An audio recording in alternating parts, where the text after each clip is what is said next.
Assalomu alaykum hurmatli aziz yurtdoshlar. Assalomu alaykum mening aziz birodarlarim, jigarlarim, hamyurtlarim va yurakka yaqin insonlarim.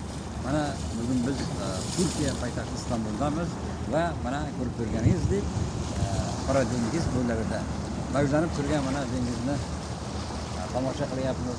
Qolaversa, bugun yaxshi niyatlar bilan mana shu Turkiy xalqlarining birdamligi xalqaro anjumanga kelganmiz. Maqsadimiz bitta. Bu ham bo'lsa o'zbek va turk xalqlarining dini bir, tili bir, dini bir va e'tiqodi bir bo'lgan insonlarning mana shunday do'stligini, g'amini sizlarga ko'rsatishdan iborat. Qolaversa, mana shu Qora dengiz bo'ylariga kelib, mana shunday dengizning mavjlanishini o'z ko'zingiz bilan tomosha qilyapsiz.